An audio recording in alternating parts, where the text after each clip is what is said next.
Bienvenue petit poulpe argenté.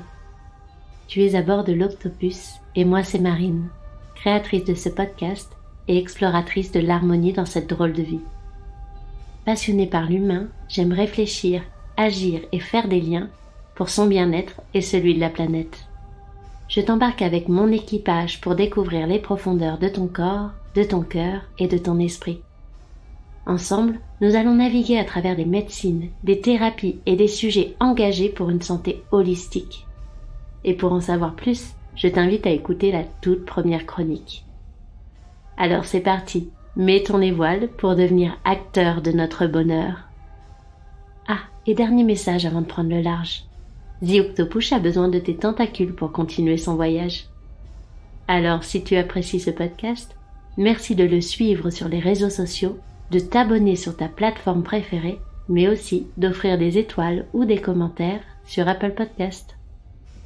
Belle et douce traversée.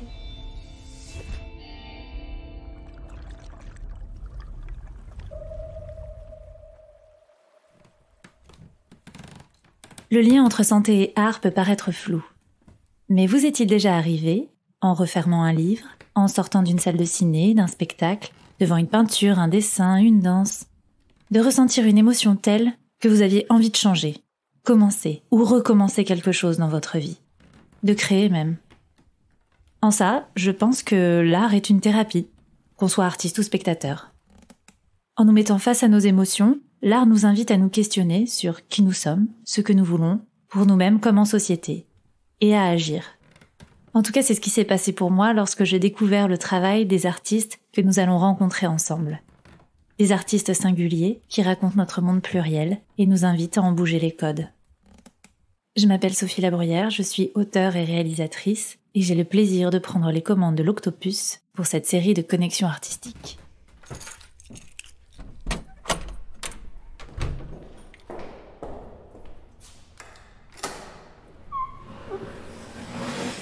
Aujourd'hui, je nous emmène rencontrer Sarah Kamuna Cohen-Adria, alias Kamuna. Sarah est comédienne, Kamuna est photographe. J'ai rencontré Sarah dans un lavomatique sur le tournage d'un clip. Et d'un clic à un autre, j'ai découvert l'univers photographique de Kamuna. Elle fait du portrait, de l'autoportrait, du nu, de la street photographie.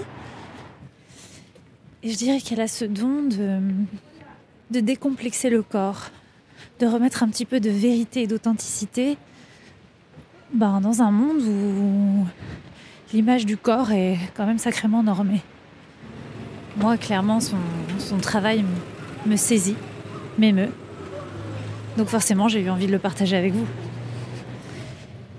Et justement, j'arrive au rendez-vous. Alors, je sais pas chez vous, mais ici, il fait froid et il pleut. Donc on s'est donné rendez-vous en intérieur, dans un petit café, terre de café très exactement, dans le Marais à Paris. C'est très mignon, ça a l'air très chaleureux. Il y a même des balançoires. J'entre.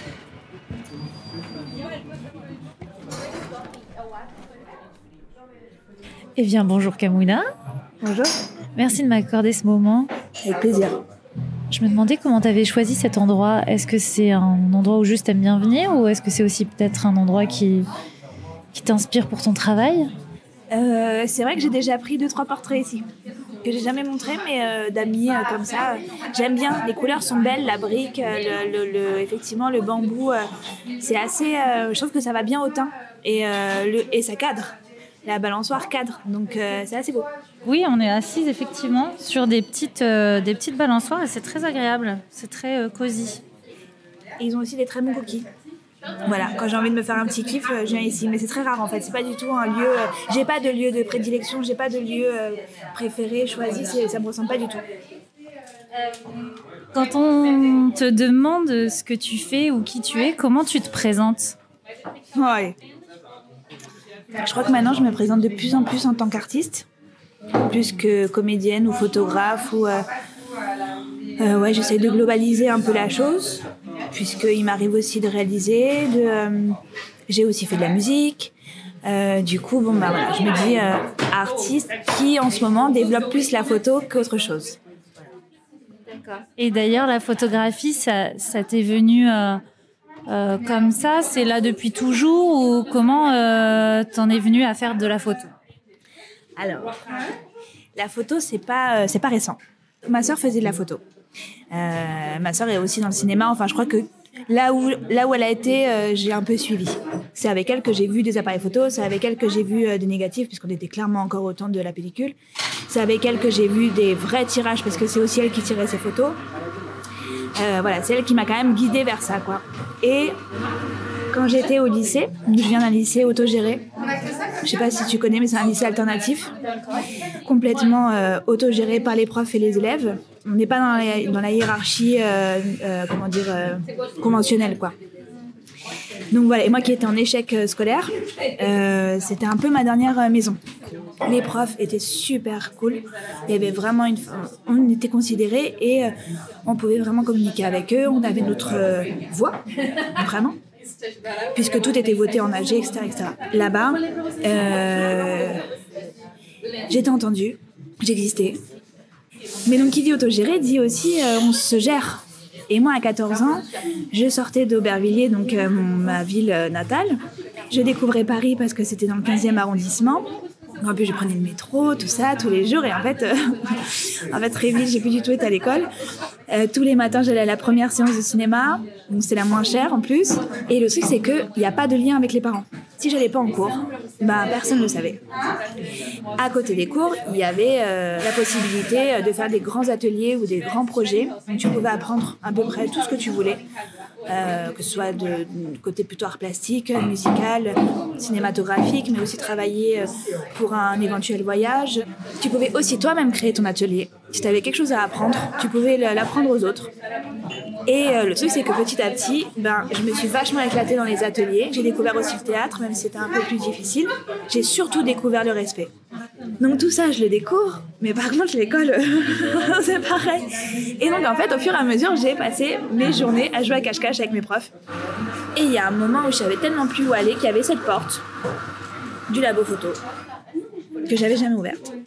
Et là, j'ai eu un... Waouh, ok, on est où? C'est tout petit, ça sent bizarre. Il y avait des photos qui séchaient comme ça. Je voyais les bacs, les pinces. Et moi, je suis quand même quelqu'un d'assez manuel. Et en fait, le lendemain, j'ai piqué... le soir même, j'ai piqué des négatifs de ma sœur. Et le lendemain, j'allais essayer. Et les négatifs, c'était des portraits, sans doute les derniers portraits de ma grand-mère, Kamuna. La première photo que j'ai tirée, c'est Kamuna, que j'ai vu apparaître dans le bac du révélateur. Et là, j'ai l'impression que ça a été super facile pour moi de faire ça. J'ai pas ce souvenir de galère, j'ai pas ce souvenir... Je sais même pas qui m'a vraiment expliqué comment utiliser l'agrandisseur. Tu vois, parce que tu fais des petits tests pour savoir comment tu vas bien exposer ton négatif, pas ton négatif, mais ta photo. Le coup des 3 blancs, je sais plus d'où ça vient. Peut-être que c'est ma sœur qui m'a expliqué. Je sais plus. Peut-être que je l'ai vu faire, même avant, bien avant. Ça, j'en ai aucun souvenir. Pour moi, c'est facile, c'est normal. Ouais, il y a une sorte de petit mystère et en même temps d'évidence, quoi. Complètement l'évidence. Donc, j'ai commencé la photographie par le tirage. Après, je me suis dit, tiens, je vais aller faire des photos. Ça a été la catastrophe. Parce qu'on était vraiment encore à l'époque de l'argentique. Ouais. Et voilà. Et par contre, j'ai arrêté l'école pour faire du théâtre. Et je suis vite entrée dans un conservatoire. J'ai eu de la chance, j'ai été prise tout de suite. J'ai aussi été accompagnée par mes profs qui m'ont dit, rares sont les élèves qui ont des vraies envies. Vas-y, quoi. Ouais. Ça a été compliqué avec mes parents, mais... Ils m'ont quand même laissé faire. J'ai commencé à travailler en tant que comédienne pour le cinéma. J'ai commencé à être payée. J'ai pu m'acheter mon premier appareil photo, pour le coup, numérique. Et à partir de là, ça ne s'est plus jamais arrêté. Et quand j'ai acheté mon appareil, je devais avoir 19 ans. Et aujourd'hui, t'en as combien? Des appareils ou de l'âge? De l'âge. Les deux, remarque. J'ai plus d'appareils que d'âge. C'est parfait. Très bonne réponse. Je te connais pas depuis très très longtemps. Je vois aussi ton travail à travers Instagram. Est-ce que tu as toujours publié ce que tu faisais ou est-ce que c'est récent? Alors, Instagram, ça fait longtemps que je suis quand même abonnée. Ça fait 3 ans que j'essaye d'être assez active dessus. Par contre, en vrai, je suis très pudique de beaucoup d'images. Parce que ce que je partage, c'est un trentième de ce que j'ai vraiment. Il y a des images, il y a des photos, il y a des univers, il y a des gens avec qui j'ai travaillé que je ne veux pas partager sur ces réseaux. Pour moi, c'est une belle vitrine. Il y a des choses que je n'ai jamais montrées que j'ai vraiment envie de voir sur un mur en papier glacé, voilà, avec une belle lumière, avec une certaine dimension, et de rendre hommage réellement aux gens que j'ai photographiés. Où on est quand même en train de partager des vrais instants de vie, des vrais instants. Moi, je photographie des gens, beaucoup, des corps. Parfois des corps aussi qui se cherchent, ou des corps qui ont été malades.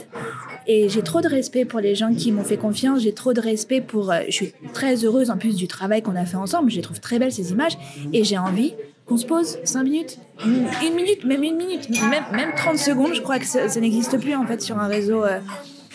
30 secondes, qu'on puisse... Ok, là je suis face à quelqu'un qui nous donne quelque chose. Qu'est-ce qui s'est créé?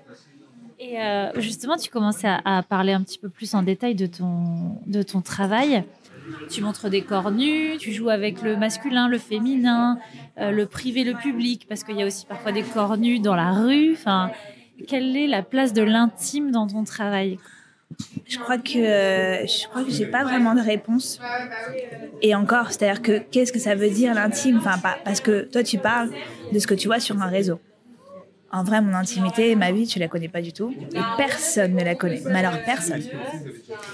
Et c'est ça qui est très rigolo. Après, effectivement, je viens montrer des choses, a priori, très intimes. Le corps, la nudité, mon corps, un peu frontal. Déjà, j'ai commencé, moi, à me photographier, avant tout. Parce que j'avais des gros soucis avec mon image. Le corps est très présent, enfin l'image, le corps, la grosseur, très présent dans ma vie, dans ma famille, très compliqué, très très compliqué. J'en ai fait, j'en suis malade même, il faut dire les choses. J'en suis malade, j'essaye de me soigner tous les jours, ça se voit pas forcément, mais psychologiquement j'en suis malade. Je suis comédienne, donc il y a aussi un truc où l'image, tout ça, quelque chose qu'a priori, je suis attirée vers ça quand même. Et j'ai commencé à me photographier parce que je pouvais plus me regarder avec mes démons en fait. C'était plus possible. Il fallait que je me voie à travers une image. Je l'ai amplifiée avec ma grossesse parce que mon corps s'est complètement transformé. Ça m'a terrifiée et en même temps je trouvais ça très beau. Et puis surtout, et après, une fois que t'as accouché, c'est bien beau, t'as un bébé, mais c'est quoi ça? C'est quoi ce corps nouveau? Il faut faire avec, sinon je peux rien assumer, je peux rien accepter de ce que je suis en train de vivre. Donc voilà, j'ai commencé par ça, par essayer de soigner mes propres démons. C'est hyper intime. Et voilà, et donc mon intime, c'est ça en fait. Est-ce que du coup, c'est un peu comme une thérapie? Ah oui, au début, ça a complètement été une thérapie. Maintenant, ça l'est plus du tout. Ça l'est plus sur le corps. Je veux plus aller montrer, donner une émotion que j'ai sur l'instant, que de savoir si je suis belle ou si j'en ai rien à foutre. Par contre, est-ce que l'émotion est passée? Ah là, je suis en kiff. Si j'y arrive, je suis en kiff. Je crois que je suis dans la réalité. Moi, je retouche pas mes photos. Elles sont d'un brut... Il n'y a pas plus brut. Des fois, je vais toucher un peu la luminosité, mais ça ne va pas aller plus loin. Je n'ai jamais enlevé une imperfection. Moi, ce que je veux, c'est que la personne, elle se reconnaisse. Mais qu'elle se reconnaisse, ou qu'elle se découvre. Mais en tout cas, je ne vais pas la trafiquer.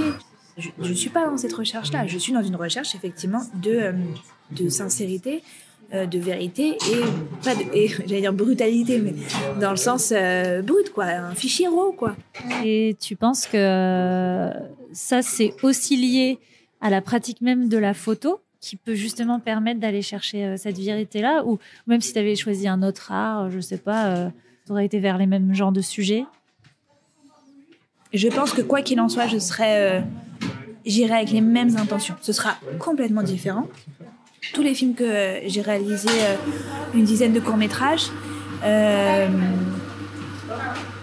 je pars toujours d'un sujet hyper humain, d'une problématique hyper humaine ou hyper sociale, et avec le plus naturellement possible, le plus simplement possible.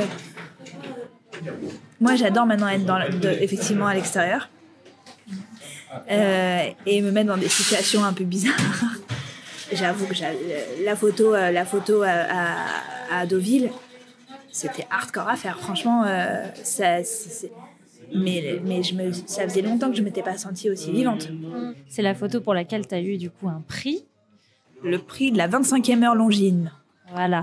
Et donc, c'est une photo de nuit où on voit un corps féminin courir nu avec une voiture derrière en plein phare. Exactement. C'est vrai que moi, quand je travaille seule en autoportrait, bon là j'ai été aidée d'une amie, Adèle, je veux atteindre des trucs un peu fictionnels. Genre, en général, les gens qui courent devant des voitures, c'est plus un truc de Beverly Hills, tu vois. Là, j'avais cette émotion. Je savais ce que je voulais donner, je savais pas où la photo allait être prise. Et j'avais déjà l'idée de la voiture, du machin. Bon, là on parle de cette photo, mais ça peut être pour d'autres endroits. De tout ce que j'ai fait, de tout mon travail photographique, il y en a avoir 4 qui sont vraiment pensés. Tout le reste, c'est de l'impro. Mais là, je l'avais cette urgence, je savais ce que je voulais donner dans le visage. Je savais tout. Et de toute façon, il fallait que je sache parce que je pouvais pas me permettre d'être dans la rue à minuit une demi-heure. Il fallait être réactive, on n'était que 2 nanas. Et j'aime ça. Parce qu'à ce moment-là, ce qui m'émeut, c'est qu'en fait, il n'y a plus le choix. Il se passera rien d'autre que du magique. Moi, j'ai du mal à croire en tout ça. Au truc de l'alignement, du machin, du positif. Mais dans ces moments-là, je me pose plus de questions. C'est là. Ça ne peut pas se passer autrement, en fait. Ça ne peut pas se passer autrement. Ils sont tellement rares, ces instants dans ma vie. Et j'ai envie de le dire, c'est sans aucune prétention, je suis hyper heureuse de cette photo. Elle est tout ce que je voulais. Et dans ce que j'ai vécu avec mon ami aussi, de ce qui s'est passé, parce qu'on avait le cœur qui battait, on était tellement aux aguets de tout. Et tout ça pour faire une photo. Voilà, une photo qui va rester toute notre vie, en fait. Enfin, c'est magique. Et les seules personnes qui sont passées étaient 3 nanas. Et là, elles me voient courir vers la voiture, jeter mon manteau dans la voiture et faire la photo. Et les 3... Mais c'est un truc de fou ce que tu fais. Et un encouragement à minuit de ok, tout est possible. Et moi, c'est super important dans mes photos de montrer qu'on est forte. Et c'est pas on a choisi d'être forte, on est forte. Et encore une fois, je suis pas dans la provoque, je suis pas dans le truc sexy. Pour moi, le nu, c'est la neutralité, c'est ma page vierge, blanche. Et de là, on y va. En fait, on peut plus faire semblant. Je veux dire, sur la photo, si tu la regardes, quand je l'ai analysée et que je vois mon Ibar qui part carrément à droite, parce que bon, j'ai des seins, quoi, et puis des seins qui ont nourri, qui ont un peu lâché et tout. Donc, tu vois mon sein qui part. Ouais, mais tu vois, c'est pas ce qu'on voit. Mais non, parce qu'elle est assumée, parce qu'on est dans. J'essaie de raconter une histoire. Je veux raconter une histoire. Je suis pas sur moi. Je m'en fous de moi. Par contre, je m'utilise moi parce que je me permets d'aller plus loin, parce que je sais pas si j'aurais demandé qui aurait accepté de faire cette photo en fait à Deauville à 1h du matin. C'est pour ma pomme. C'est pas. Je mets personne en danger sauf moi. Et c'est vrai que j'aime ça. Et ça, c'est quelque chose aussi qui t'intéresse chez d'autres artistes qui, par exemple, t'inspirent, etc. En tant que spectatrice, du coup, toi, t'es spectatrice de quel art ? Oh un peu tout, hein. Enfin, du cinoche, de la musique, de la photo. Après, il y a des photographes que j'adore. Hein. Clairement, Sarah Mou, je pense que c'est la première photographe que j'ai découvert en quittant le Lap. Je pense que c'est elle qui m'a donné envie aussi de faire de la photo. C'est ce que je lui ai dit d'ailleurs, quand je l'ai vue il y a 2 mois. Ah oui, du coup, c'était un sacré moment parce que tu as été récompensée par un jury dans lequel elle était présidente. Ah ouais. Mais je lui ai dit, vous êtes la personne qui m'a donné envie, la femme et la photographe qui m'a donné envie d'aller creuser un peu ça. En regardant vos photos, il y a 20 ans, dans une petite galerie du 14e. Le lendemain, elle me remet le prix. C'est trop beau. C'est trop beau, franchement. Il y a un moment, je me suis dit que je devrais croire un peu plus dans ces petits signes-là. Parce que pour moi, c'est des signes. Et puis, je me suis autorisée aussi à aller là-bas. Ça m'a permis d'accélérer la création du portfolio, de sortir mes photos pour la première fois. Parce que c'est vrai qu'on les sort de moins en moins, nos photos. Et bref. Et je rencontre Sarah Moon et elle me donne le prix. Et j'ai des super retours. Et surtout, je suis très heureuse de cette photo et de la sensation qu'elle m'a apportée, de l'instant de création qu'il y a eu, de la synchronicité des choses. En fait, c'est surtout ça que je retiens. C'est cet instant de vie que j'ai partagé avec mon ami et moi-même, avec moi-même. J'étais là où il fallait. Enfin, il y avait même plus de doute en fait. Il y avait plus aucun doute de pourquoi je suis sur cette planète, de ce que je dois faire de mes mains. J'étais là quoi. Enfin ouais, j'étais là, j'étais vivante, j'étais là, j'étais ancrée, j'étais bien. Et selon toi, est-ce que ça donne réponse à ce à quoi sert l'art ? Franchement, oui. Avec tout ce qui se passe en ce moment, encore une fois, sur les différences, sur le non-genré, aussi parce que j'ai des retours de certaines personnes sur mes photos, par exemple des hommes, qui me disent ok, donc moi là c'est la première fois que je vois un nu différent. Jusqu'à présent je vois que des photos hyper vulgos où je me fais une image quand même. Je me suis fait pendant des années une image, mais c'est même plus que je pense comme ça, c'est que je vois que ça. Et que toi t'arrives avec tes vergetures frontales ou avec les portraits que tu mets aussi de nanas qui sont plus rondes, et c'est la vie. Et donc en fait on a le droit. Alors à ce moment-là, oui, ok, l'art sert. Quand il y a 2-3 mecs qui me disent tu m'éduques, quelque part ça me terrifie. Mais si ce que tu regardes de ce que je te propose t'éduque, alors ouais, là ça sert à quelque chose. Donc je pense que l'art sert à éduquer. Si l'art doit servir à quelque chose, pour moi c'est ça, c'est à nous réveiller, à nous relier les uns aux autres. En fait c'est surtout ça. J'ai pas envie de me sentir lésée parce que j'ai pas cette connaissance-là, et quand bien même je l'ai pas, qu'on puisse me la transmettre. Ok, je connais pas, désolée, je connais pas, j'ai pas su, j'ai pas entendu, j'ai pas lu, j'ai pas appris. D'ailleurs je suis pas désolée, mais c'est comme ça. Mais juste transmets-le-moi. Si le fait de regarder une de tes photos ou une de tes œuvres, ça devait générer un mouvement chez quelqu'un, tu voudrais que ce soit lequel ? Fuck.